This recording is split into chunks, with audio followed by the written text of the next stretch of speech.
Hello, in this video we'll be talking about requirements elicitation. So here we have Dilbert going through the process. You'll need to know your requirements before I start designing the software. First of all, what are you trying to accomplish? I'm trying to get you to design my software. I mean, what are you trying to accomplish with the software? I won't know that I won't know what I can accomplish until you tell me what the software can do. Try to get this through your thick skull. The software can do anything I design it to do. Can you design it to tell me my requirements? So this is kind of the fight we've got. We're trying to coerce, shall we say? Cajole? Anyway, convince the customer to give us the requirements. So we're going to talk about what is the requirements engineering process? How do we elicit and analyze those requirements? And then how do we use case studies to record the requirements? For example, using a agile process. And then how do we manage into changing requirements? Because they will change. They always do. So first off, our process. The requirements engineering process can vary widely depending on our application domain. So if you're doing a game, for example, you've got a lot of playtesting going on. If you're doing, say, the Mars entry, descent, and landing of a probe, you don't have a lot of playtesting going on. And so it depends on those different domains, depends on the requirements. Plus, the people in the organization you're working with also has a big impact on that. So when we're doing this, you say, well, how can we study that? Well, it turns out there's commonalities between all of these settings. So the first thing we need to do is, get some requirements elicitation going on. So this means we need to find the requirements. We need to find them. Next, we've got to analyze them to understand what's going on with these requirements, really dig into them. We need to do some validation to make sure that they are accurate and complete. And then we need to manage them because we're going to change the requirements over time as the customer updates their perception of what should be done. In the big view of this, you don't generally do each of those once. You don't first get all the requirements, then analyze them, and then just be done. You end up going in this sort of cycle here where you will get some at the very beginning here. We've got this business requirement. We'll get some specification. We'll do a feasibility study. We'll kind of loop through here. Now, the actual names on this diagram aren't important for us. It's just this idea that we're in this spiral and that these processes are interleaved and we'll keep coming back to them. We'll do some and we'll kind of go around kind of iteratively, like we've seen with agile development processes. So, for requirements elicitation and analysis.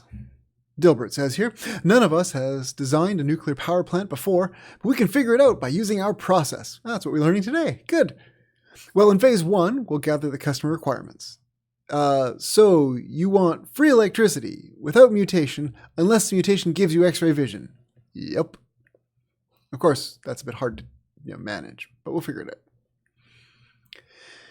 So, what do software developers do for this? We want to get the requirements and analyze them. So the software developer works with a range of stakeholders to find out about the system. We need the application domain. So let's imagine that we're doing, say, an air traffic control system. Well, if you don't know anything about air traffic control to start with, that's the first thing you work on. How do you understand the domain? Then you understand the services that the system should provide. What is it going to be used to do? We're then going to look at the required performance and maybe some hardware constraints. So if we're looking at a medical record system, who would we talk to? Well, there's a large number of people we could talk to. We could talk to doctors and nurses. We could talk to the clerical staff. We could talk to the system administrators, the lawyers. We might also talk to the patients and the patient rights advocates, and maybe some privacy advocates as well. So there's lots of different stakeholders that we might need to talk to. So during requirements discovery, we're gathering information about the system and extracting user and system requirements. We're extracting user and system requirements from all of these different stakeholders that we've got to interact with. So why might this be a problem? What goes on? Well, first off, the stakeholders don't know what they really want. And this is true not because your customer is not a smart person. It's just that they don't know what the system can do until they see kind of partway there. I've got this problem myself in software that students are designing for me. I keep changing my mind on what I want the software to do because I see it and then I realize, oh, it can do more. Here's something better. Here's something more we can do with it. So the stakeholders will express requirements in their own terms.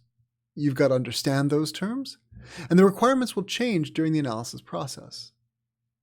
Plus, if you've got more than one stakeholder, which is often the case, different stakeholders may have conflicting requirements. You talk to the lawyer, they'll tell you one thing. You talk to the nurse, they'll tell you another.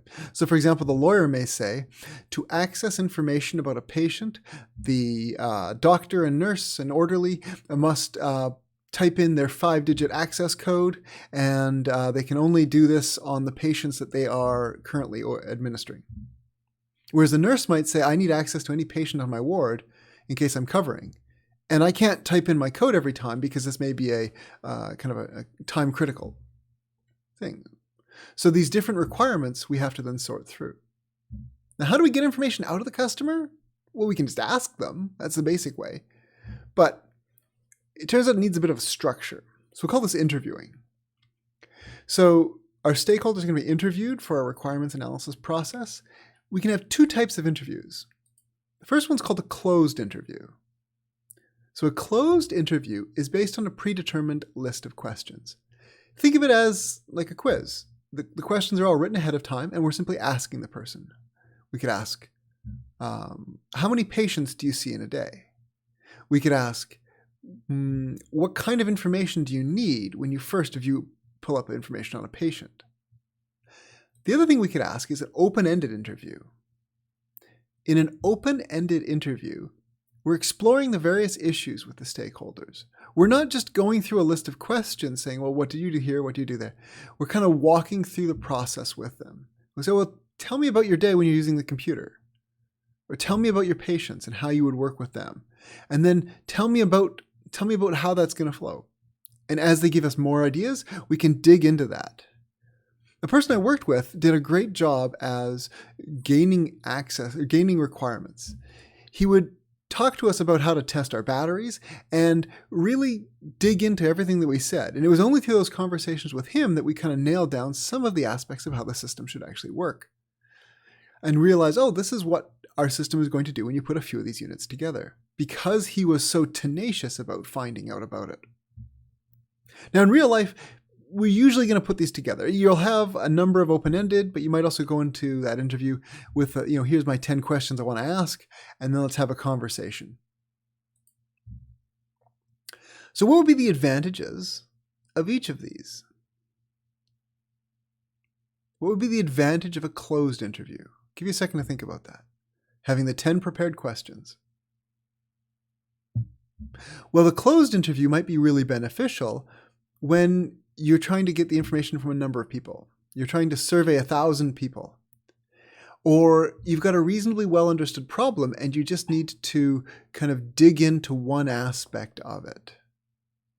Whereas the open-ended interview is maybe more applicable when you don't have a very well understood problem and you're gathering early requirements to try and figure out how this should work. There, the open-ended interview might be really good because you can dig into them ideas and not be constrained by your prior set of questions. Now, effective interviewing, you want to be open-minded. If you go into the interview thinking you already know the answers, you're not going to learn anything. And furthermore, you may think you've asked all the right questions, but you haven't, and you simply overlooked something really critical. So, as I say, you get the discussion going sometimes with some closed questions, and then once the discussion is running, you're just taking notes, kind of interjecting like, well, what do you mean by this? What do you mean by that? Gaining all the knowledge you can about the system. So here's an exercise. We'll come and do this in class to review. So that'll be done next day. So in practice, what are we going to do? Well, interviews are good at getting an overall understanding of how users might use the system. So interviews are good at getting an overall understanding of how users might use the system. But interviews are poor at understanding domain requirements. So, for example, developers often don't understand domain terminology. If you're talking about quilts, they've got these things called charm packs and jelly rolls, and there's hems and seams and allowances. And if you don't know those terms, an interview might not give you that knowledge. You could, I suppose, ask the person during the interview, but sometimes that's a little hard to dig into. So some domain knowledge is just so familiar to people that they find it hard to articulate or even think it's worth mentioning. So if you're working with a quilter and the quilter says jelly roll, you can go, wait, hang on, tell me about that. What is a jelly roll? But oftentimes they simply won't mention something so obvious to them that, of course you know that, but you might not. So you have to be tenacious about working this to truly understand the system. If you really want to understand what's going on, you've got to kind of follow it through, understand not only what the software is going to look like, but what it is that the user is trying to do with it. So this kind of leads us into the idea of implicitness. Implicit meaning something that's unsaid. So domain specialists understand the area so well that they don't think of making the domain requirements explicit. They don't think of making the domain requirements explicit. If you're going to Mars, well, of course the gravity is different. And of course there's an atmosphere. Everybody knows that. Maybe not. So some examples. If you're going to replace your video card in your computer, what is one thing that would be implicit? Well, the computer must be powered off. To my knowledge, PCI cards are not hot swappable.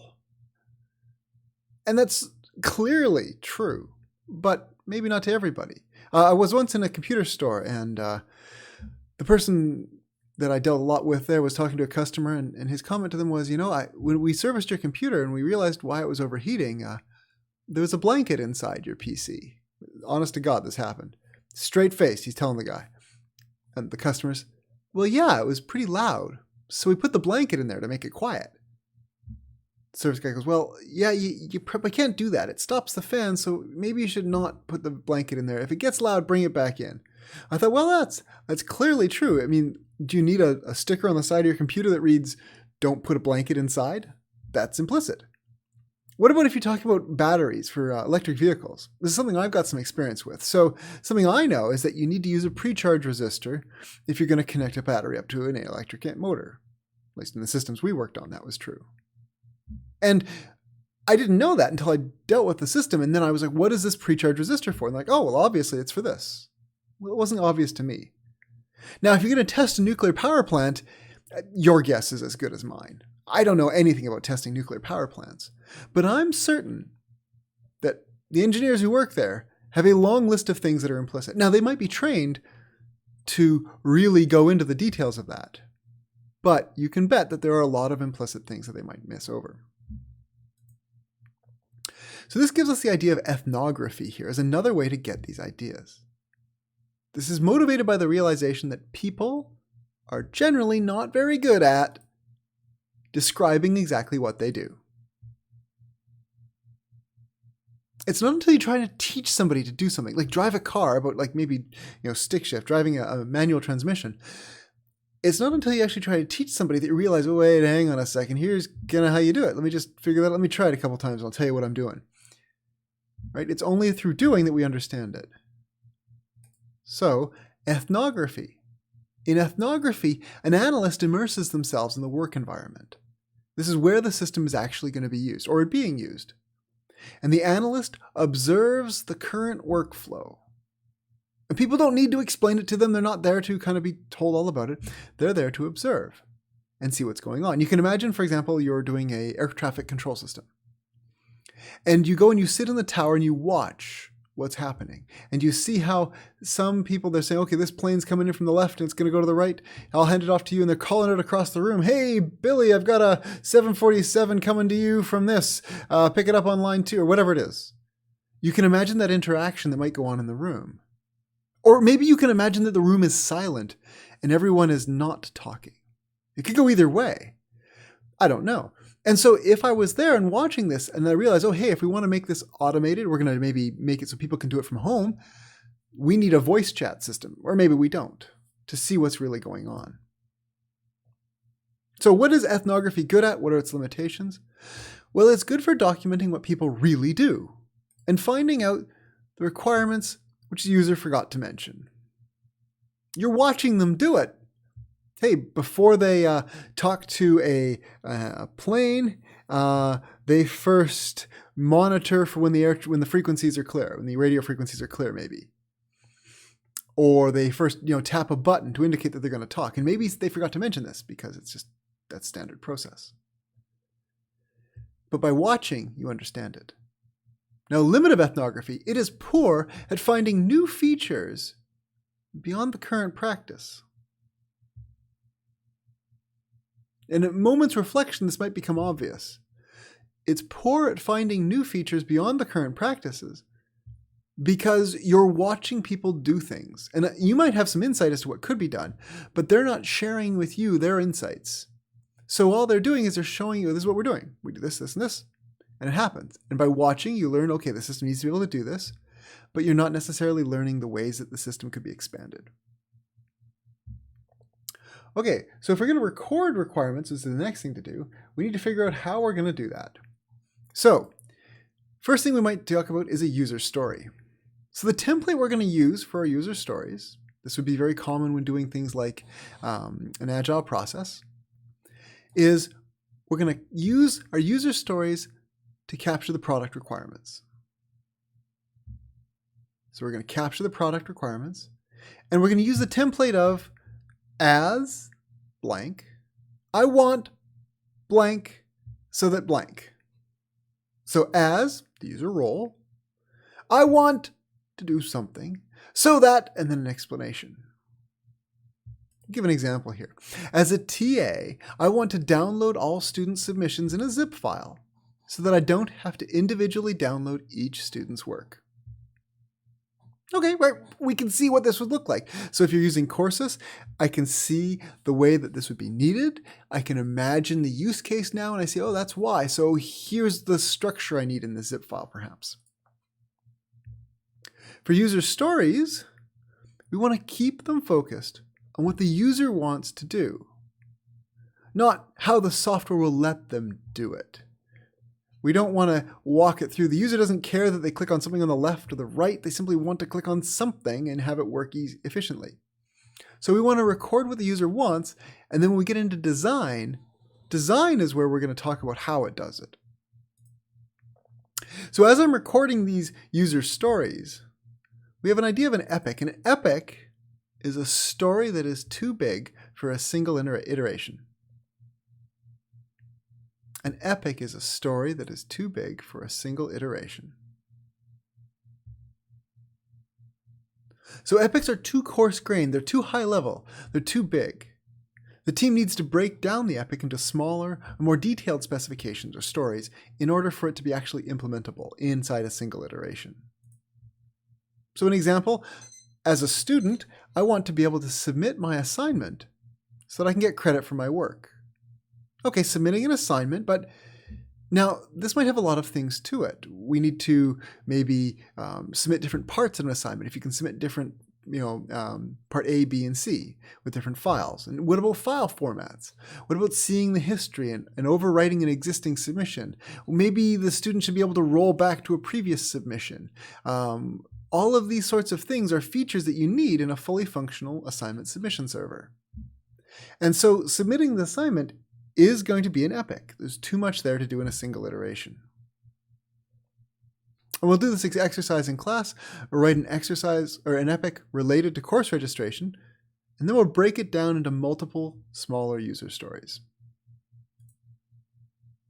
And finally, I've got a couple slides here on requirements management. So why'd you add this button to the user interface? You told me to. Well, why did I tell you to do that? You always suggest random things to create the illusion of adding value. Or remove the button. It's only on your copy. So Dilbert here has managed the requirement. But normally the customer is going to tell us new things. So requirement management is the process of managing changing requirements. The process of managing changing requirements during requirements engineering and system development. So as the customer sees what's going on in iteration 1, they're going to come up with new ideas for iteration 2. We've got to keep up. So the reasons for change might be business. We bought out the competition. Technical. There's a new version of the iPhone that was released. And these are always changing, even after deployment. We might add new hardware or software to the system. Oh, we've doubled the RAM. We've gone and switched to an ARM processor. All these things. Plus, you can even have new legislation or regulations that mean we have to then keep up with those changes. So the basic kind of gist of this is we're going to start off by identifying the problem. What needs to change? We'll do some problem analysis and change specification to kind of figure out what needs to, which user stories we need to change or just write a new one. We'll then analyze this feature request and maybe give some costing in a Scrum environment. This is when you're going to put on the story points. And once it's got story points, the customer can say yay or nay. That's how important do I want that? And then, of course, we have to implement it. So the team will eventually implement it. And if we've got a big requirements document, we'll revise the requirements document. If not, we'll sort of just make sure that especially the deployment documents are up to date. So here, we're analyzing the change for validity. When the customer asks us to do something, we say, does that make sense? If there's any conflicts, we'll resolve those. Next, we'll assess the effect of the proposed change. So this is during story time, thinking about, oh, well, hang on, we're going to have to change this, we're going to have to change that. Now, we say here we make a decision to accept or reject the change based on the analysis. In an agile process, that's not going to happen nearly so much. It's more going to be like, well, yeah, we can change that, but we need to change our database and this other thing. So that's a whole lot of points. The customer probably doesn't want to spend that much money on it, but we'll give them the chance. And finally, the change implementation, we're modifying the system documents, if there are any, and then implementing it. So with requirements engineering and Agile, as the requirements are changing, Scrum has no formal requirements document. We've got the backlog of things that need to change. So since Scrum has no formal requirements document, it's simpler to record requested changes. These are just going into the backlog. So example process that you might have on a team for a new change. So we're going to discuss with the product owner, or maybe as a team, the feature that's being requested. This is the customer talking to the product owner. The product owner probably then creates a new user story that's going to be put into the backlog for an analysis and estimation. And the customer is going to assign it a priority. So they say, this is really high priority, maybe not so much. And eventually, it'll float its way up to the top of the backlog, and the team will select it for an iteration. Okay, so what do we talk about here? In the requirements engineering process, we've got this iterative process of eliciting and analyzing new requirements, and then we are going to be implementing those into the system. In requirements discovery, to understand what's going on, we talked about interviews, use cases, and ethnography. And for management, this is controlling the change to the requirements over time. And that varies a lot depending on the process we're going to use. Okay, thank you very much for watching.